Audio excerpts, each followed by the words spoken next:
February, everyone. Glad to see you. I'll let Coach kick it off with some opening comments, and then we'll open it up to questions. All right, a lot going on today. And with our program. I guess first of all, it's National Girls and Women in Sports Day, and as the brother of a woman in sports and husband to a woman in sports, and the father of three girls, we're awfully grateful of all the great things sports can do, for women and the changes that have been made in the last several years to give these girls opportunities. I think it's fantastic. We have several women involved in our program. We appreciate them and their work. We welcome J.C. Price back to Virginia Tech. Awfully excited about this opportunity. Obviously, losing Daryl was a tough situation for Daryl and tough decision, but just so many factors lined up for him and have been a goal for him for some time. So awfully proud, and I know our players, are proud of Daryl and what he did in a short time here, and his contributions to Virginia Tech and this opportunity for him. But it's opened another door for us to bring J.C. Price back into the fold. He's obviously got connections in the state of Virginia. He's worked on the defensive line. They were very good on defense at Marshall last year.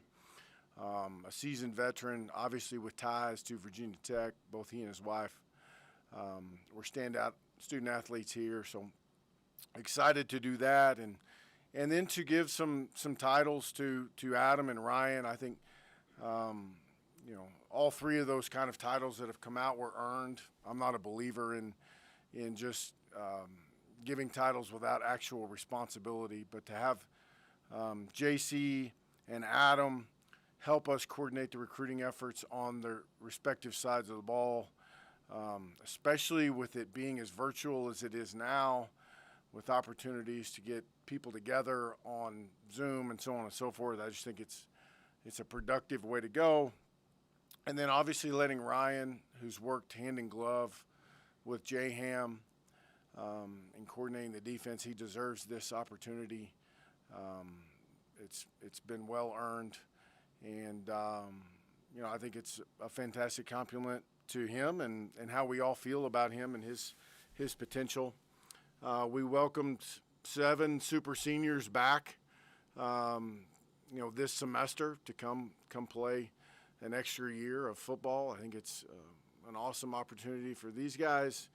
If they have aspirations of playing at the next level or didn't feel fulfilled last year for whatever reason, there's probably a myriad of them, but I think it's an awesome opportunity. Obviously, thanks to our administration for allowing us to bring those guys back. And then we've got 13 newcomers, 10 high school kids, and 3 transfers that have jumped right into our program and done a great job in a very short time. We're excited about the potential of those people, in those kids, and in our program. And overall, I've been excited this semester. We've never had this many people in our program in the spring. Our numbers are better than they've ever been. Our grades are better than they've ever been.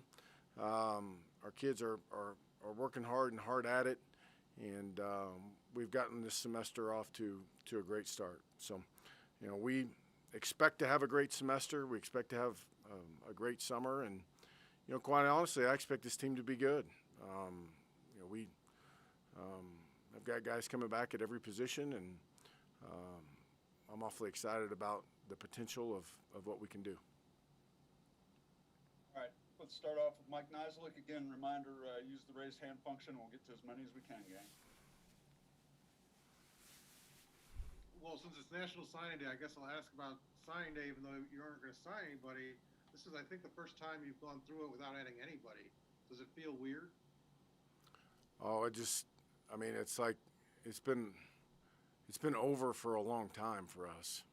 You know what I mean? Like, I know there's always there's always things out there that can happen on the second signing day, but the first signing day is becoming signing day, and you still handle some transfers and that sort of stuff, but it doesn't feel any different than any other day. We just to me, because we've been out of it. We've moved on for some time. And did you have room? I mean, are you still looking at maybe adding a transfer or two here, or is it kind of got to wait for if there's more attrition down the line? What's kind of the, do you have any space left to kind of add a couple spots? Oh, I mean, I think, we've got a couple guys that may end up, we will have a little bit of attrition between the end of spring. It's going to happen. What exactly those numbers are going to be, I don't know, but, we'll plan for that. So, I assume that we will have a little bit of room, right in this moment. We don't, but, there'll be a guy that graduates and wants to drop down and go play some more, or somebody that, somebody that medicals and can't play anymore. There'll be something happen, just through our numbers through the end of spring, so that we may or may not have room for one or two more guys eventually. And do you have the list of super seniors just to double check what the group is? Hodge, Belmar, Crawford, Taylor, Rogers, Romo, and Keandre Coe, or Keandre Banks. Is he on scholarship then for this? No. Not yet. He Okay, might be. Thanks. Mike Barber? Morning, Coach. Could you tell us a little bit about Connor Blumrick, just how he came onto your radar, what you like about him, and maybe anything you can share? Yeah, I mean, it's just the whole quarterback transfer portal is an interesting thing. I think I read the other day there's an average of one per school in there right now, or at one time. But, we have long-standing ties with Daryl Dickey, and we knew Connor coming out of high school. We weren't really involved in his recruitment too much, but we were looking for kind of a niche, like it's a kind of a unique situation, with our current quarterback situation. And, Connor has played, he has devoted himself to, really felt like rejuvenated to devote himself to being a quarterback and trying to go play the position, and thinks, spoke volumes about him when he played different spots for A&M. And, Daryl Dickey and I go way back, and, Daryl told us exactly what he thought we would be getting, and that was what we were looking for. So we moved forward pretty quickly after that. And you had mentioned that, the quarterbacks, the number of transfers across the nation. You had two guys coming back. They can't both be the starter with Hendon and Braxton. Can you take us through Hendon's decision to leave, and were you surprised at all that, I guess, of the two, he was the one that didn't return? No, I wasn't surprised at all. I mean, I'm not going to speak to his decision. I mean, we had a couple conversations about it, but no, I wasn't surprised. And if I could cheat and sneak in one more, are you open to taking another quarterback if you end up with roster space? We'll see how it goes. Like, I'm not going to pigeonhole ourselves. I will tell you this: our first priority is, we need is on the offensive line. But I don't know. There may or may not be some room to play with one or two scholarships. I don't know that yet, and I probably won't know that for several months. But number one on our priority list right now is, if we do have some room, would be on the offensive line. And then maybe it would be a situation where it was a difference maker on either side of the ball, or I really don't know where we'd go after that. Thank you. Norm?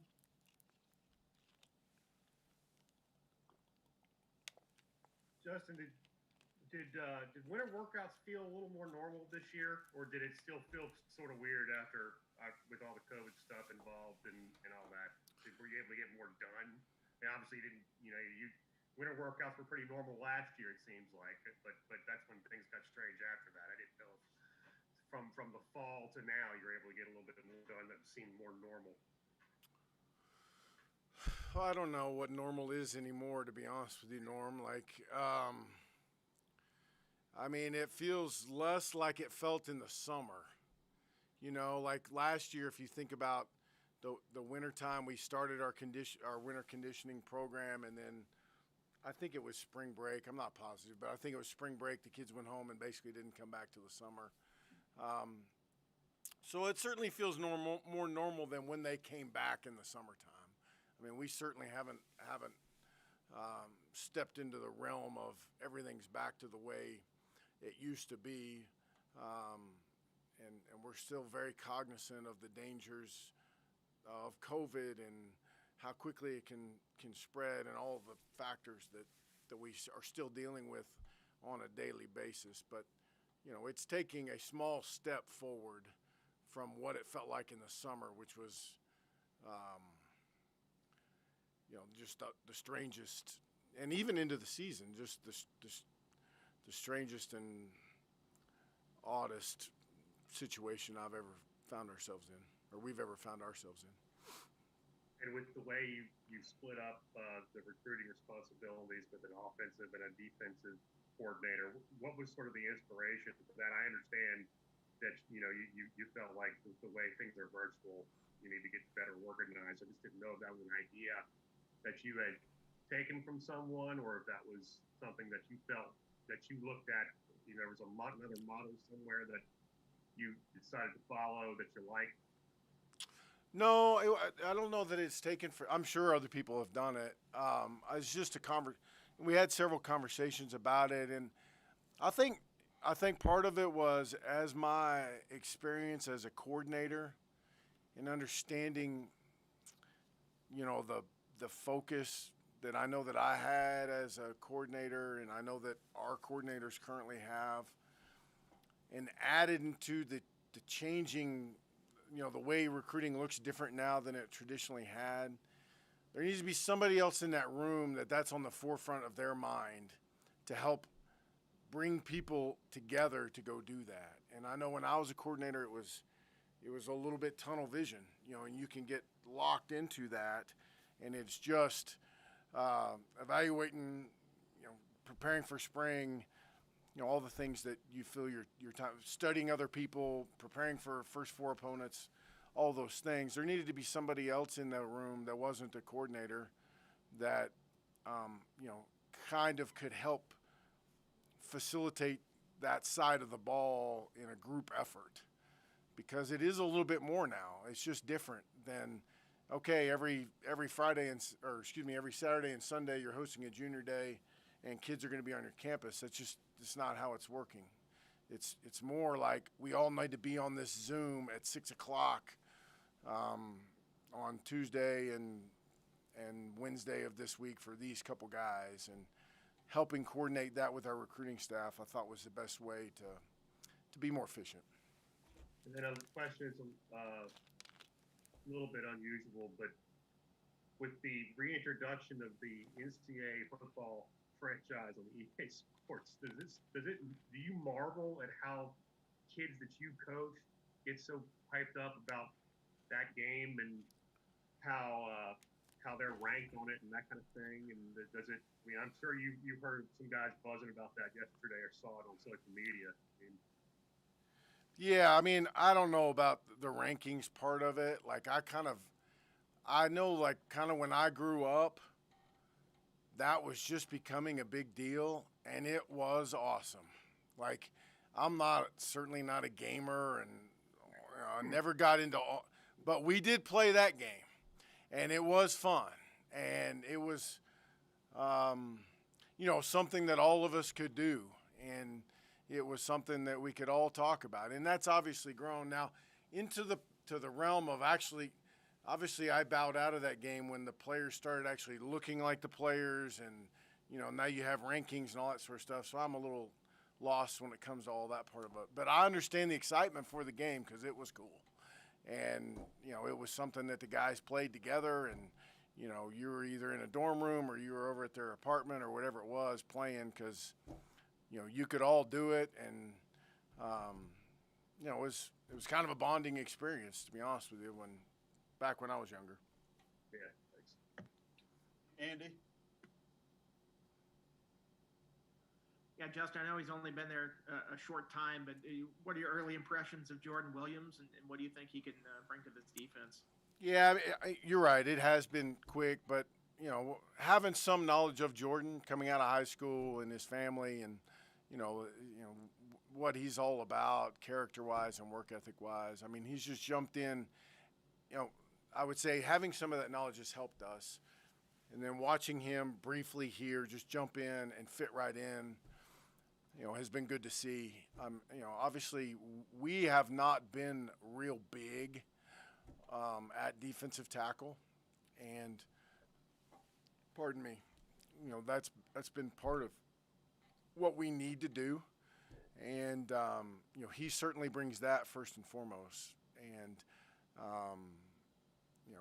hopefully combining that with what we're trying to do with those people can help him be as productive as possible. But I mean, this is a large man that moves well. Sticking with the defense, I guess I'll ask about Tay Daly as well. Was Tapp the connection there with Vanderbilt, and how did that whole thing come about? He was. We are. We have a few older guys in the safety room, but a large number of young players entering into that room for the first time. And Tay was somebody that Darryl had knowledge about in terms of his work ethic and his character, and really feel like Tay is a guy that's hungry to win, and can not just play and add some depth and experience, but also help us bring some of these young guys along.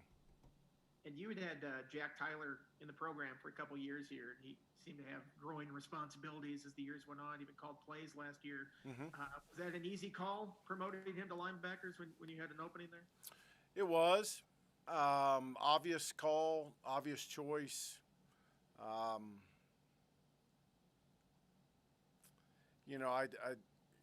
Jack has got a bright future in this game, and you always want guys that. You don't want guys that pine to be the coordinator. You want guys that prepare and understand the big picture of things. And Jack is one of those guys. And, he's got a bright future in this game. And Ryan is the same way. They can see the big picture. I just thought it was I don't usually make those decisions that quickly. But this was a slam dunk, no-brainer. And I'm glad he's stuck around, and now he's a great example of hard work and perseverance paying off with this opportunity. Thank you. David Teal. Justin, you guys were among 6 teams that participated in a 5-year study on concussions that was released this week that showed almost 3/4 of concussions in football came during practice, and nearly half came during training camp.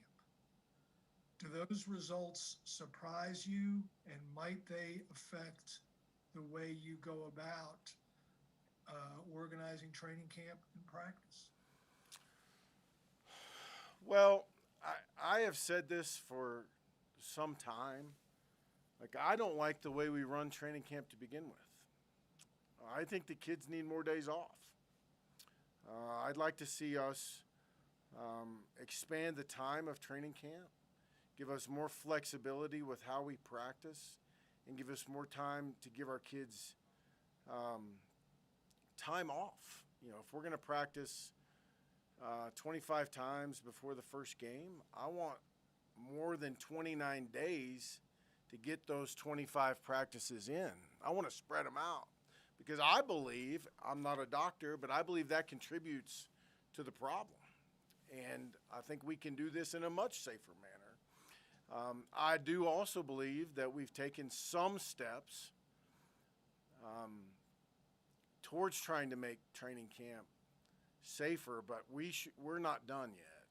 And I think those, in my estimation, you're asking me my opinion, those statistics bear that we still have work to do. And I believe the best way to go about it is what I'm saying, that these kids instead of practicing back to back to back days, they need more time off to recover in between practices. Let us drag it out or stretch it out a little bit longer. So, yes, one of the most important decisions a coach makes is how much to practice, how much to tackle, how much contact that we need, because obviously we have a vested interest in getting our players to the field healthy as well.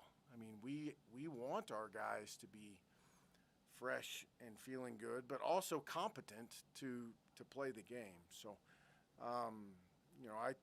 we need to continue to evaluate what we're doing.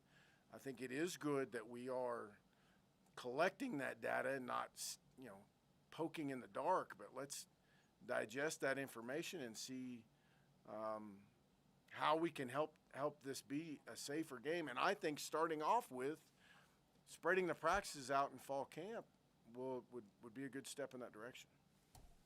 That does not seem like an unreasonable request. What would be the holdup to that? Well, I think part of it is the pure duration of starting in July or starting in August, at the very first of August. But it makes too much sense to me. I would be open to listening to dissenting opinions, but I would like more leeway in how I build the schedule, right? So, like, for example, I don't want our kids in fall camp. I got to get to 25 practices in. Like, we need to practice before we play. Like, take last year out of it when we couldn't even practice half the time. But take that out. Take normal season. Like, okay, if 25 is the number, I think that's great. But I'd like the leeway to give our kids off during finals. Like in summer school, we're still in fall camp during summer school finals, during summer too. Well, I'd like the ability to give our guys off those days and not lose practices, and I just, a little more leeway with how we build the schedule seems to make more sense to me. I know we want to rein in exactly when we start. I understand not everybody's, I don't want to start on July 15th either, but I think 3 or 4 extra days would be beneficial.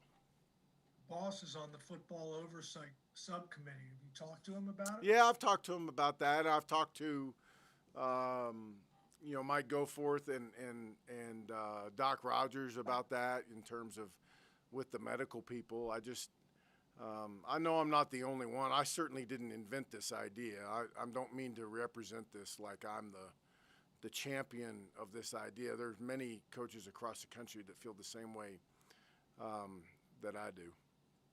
Thank you. Mm-hmm. Wes.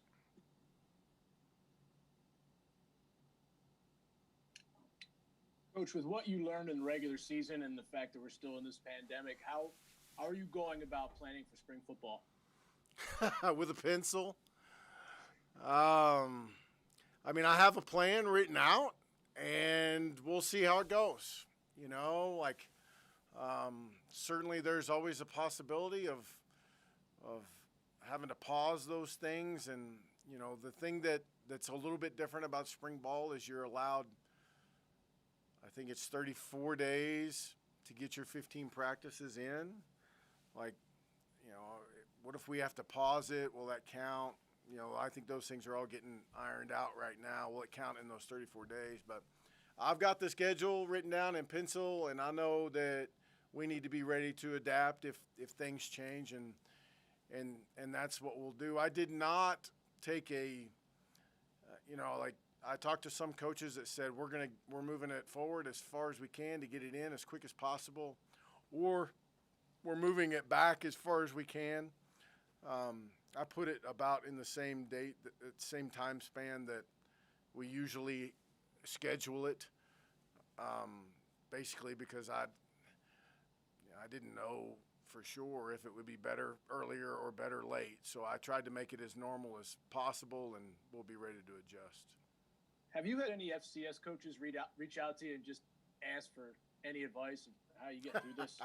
We're like an old knitting community. We all talk all the time. I mean, so, whether it's FCS or FBS or guys that have played or haven't played. I think a lot of the conversation now has been between basketball and football, probably even more, just across the country, just, what it's been like to deal with all of this. And everybody, like, it's kind of funny. I was talking to another coach this morning, and, everybody's got their war stories about what happened to them, It's just, we're all kind of dealt with it in our own way, the best way possible. And if I could, on a lighter note, since Norm walked us down that road, I know you weren't a gamer, but what video game were you actually good at back in the day? We played college football, and we played FIFA. Like, the FIFA game was pretty cool. I was all right. I was never the best, never the worst, but I could get in there and have a good time with everybody. Thanks. It will swing around for a couple more. Mike Nislik. Yeah, Justin, did you have any position changes going into spring? Yeah, let me see here. Lakeem Rudolph is going to move to the boundary or backer position. He's just he's just outgrown the safety position already. Darrell Bailey's moving to the offensive line.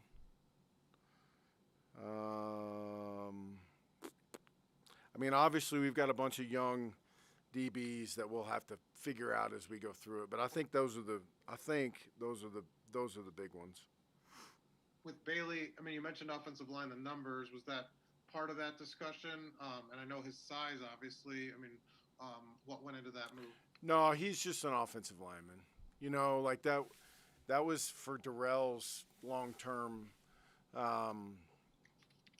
benefit. He just, after being here for a little while, like he's got a chance to be a very athletic offensive lineman. And then I was going to ask about last year's two of the other defensive line signees. Alec Bryant, is he at defensive end or tackle? And then what are you guys doing with Beatles? Where did they kind of spend the ball, and where do you kind of see them kind of fitting in here with spring camp? Yeah, they're both at end. I don't know. We'll see. Beatles has put on like 20 pounds. He's changing his body every day. Beatles knows that, that it's going to be a process for him. We didn't take him because of what he was, but we took him because of what he could be if he can just continue to stay the path. And he's done that thus far. He looks. He looks like a different person just from a physical standpoint, but is still a very young, inexperienced player that's got a long way to go. But all of those young guys have had good, good work in the weight room, good development. They're on the right track in terms of their body and their development. I'm not saying I don't know when they'll be contributors, but they're on the right track in terms of their growth and their development physically. And then, you mentioned the offensive line. Are you happy with where the roster's at number-wise? You got like a dozen running backs. I know a couple of them can do other things. More running backs than offensive linemen right now. Are you happy with kind of numbers-wise where everything is at except for offensive line? Or are there some positions where maybe you have too many scholarship players versus too few? No, the running back deal will work itself out. Yeah, I do want us to have more offensive linemen though. We've got a couple guys. I don't know who's listed as what, but some guys that can go. Like Raheem is kind of a different type player. We got another guy or two that are young that we think are kind of like that. That I don't know if it's pigeonholing them, saying they're a running back. So, no, but we need more linemen. I can tell you that much. And then last one for me. I know last month you didn't want to talk about Doug Nestor and Brian Hudson, but now that they've officially left, I know you don't want to reveal private discussions, but do you get a sense of why that you guys couldn't hold on to them? I mean, they were kind of starters for you and got a lot of playing time. Were you disappointed that they decided to leave when they had opportunities? They weren't a guy like a Gerald Simmons where they were kind of looking to get in the mix. This was different. I mean, just what kind of happened there? I guess if you could you Yeah, talk, very disappointing. like, I think the world of both of those guys and their families. I'm obviously not going to get into specifics about all of it, but yeah, it was disappointing, because, again, it is a little bit different. Those guys leaving hurt, and I wish them nothing but the best. I want them to be incredibly successful, and I hope they find what they're looking for. I think there's a myriad of reasons, none of which, Mike, and I hope you respect this, none of which I'm going to get into, but I think the world of them, and I wish they were here, but they're not. So we've got to pick ourselves up and keep moving forward. thanks. Couple more. Mike Barber, do you have a follow-up? Yeah, just two real quick. Justin, I wanted to get your thoughts on opening with North Carolina, and just if that does change anything operationally about kind of how far you need to be along installing things and getting ready when the first game is such a big one. Well, I haven't given much thought to fall camp yet, I must admit. Trying to it won't change what we do in the spring, I can tell you that much. So, and we know coming into this, under normal circumstances, because of the ACC network, that we're going to play more ACC openers. I'm happy that we get to play one at home. That's been, if I've had a complaint, and again, last year notwithstanding, is that I would like to open one at home, and we're going to get that opportunity. So, it's fun to play a big time opponent early. I think it helps, your fall camp and your focus and your preparation, and we'll certainly have our work cut out for us, but it's certainly not something that we've discussed very much right now. We've got plenty of other things to do. And you've talked to us before about the idea that, as the head coach, you're trying to put together a staff that has chemistry, kind of puzzle pieces so they all fit together. At the same time, Justin Hamilton's putting together a defensive staff. How does that work? Is it your hire to make? What's his input? How does that process kind of unfold? Yeah, I think certainly it's it was the same with Bud. Like, those are my responsibility. I do think taking input from the coordinator is important. I know people do it different ways, but I think the first conversation is as simple as, okay, Justin, tell me what you think we need in this spot. Don't tell me who. Tell me what we should be, how we should prioritize what we're looking for. And then I'll tell you what I think we need to, and we can talk about that. And then we can venture into, is there anybody that we have prior history with that fits into these, or is there anybody? Of course, you get 10 million phone calls. I mean, everybody's got somebody that's connected to someone that wants an opportunity. So, but that's kind of how that conversation starts and just kind of builds from there.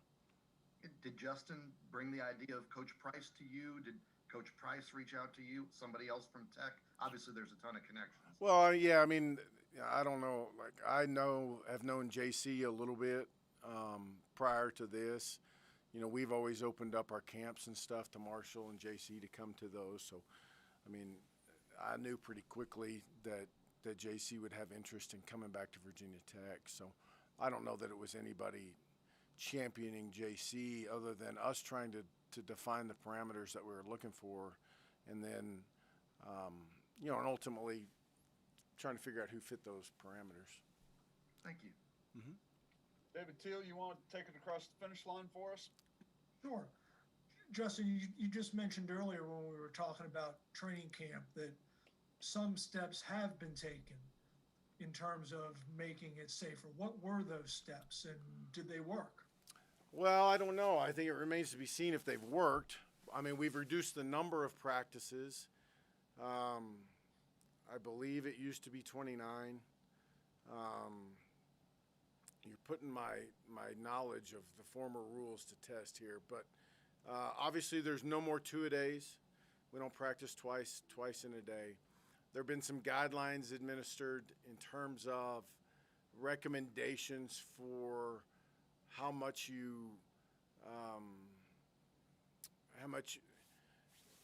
when you can tackle to the ground, how much you can go thud tempo, what pads you can wear, so on and so forth. Those have come about. I don't know how they correlate with the study that you referred to in terms of when those changes came about based on the study's number. That would be interesting to know. But, those are just some changes that have happened in the last couple of years. Are you glad that you work at an institution that's kind of on the forefront of concussion research and helmet safety? That's a great question, and I can tell you this, though, it's better to work at a place for a coach that's at the forefront of that research, because we know more. We, not being me, I'm talking about the doctors and the engineers that work on the helmets. They know more, and they give us better information. And when you deal with something as ambiguous as a concussion, there's tons of misinformation out there. And I have worked at other places that had less information, and it wasn't nearly as smooth. It wasn't nearly as everybody involved in the kind of chain of command wasn't nearly as educated with facts as we are here. So that part of it makes this a much better, safer, and easier place to work because of the knowledge base that we have here. How often are you getting tested for COVID these days? Not as often as we used to. I hit my Ronnie Lott test with number 42, and then now it's like once a week we're getting tested. So not nearly the 3 times a week that we had during the season. Thanks, man. You bet. All right, thank you, Coach. Once we get some scheduling items figured out for next week, I'll hit everybody with an email about upcoming availabilities. So thanks, everybody.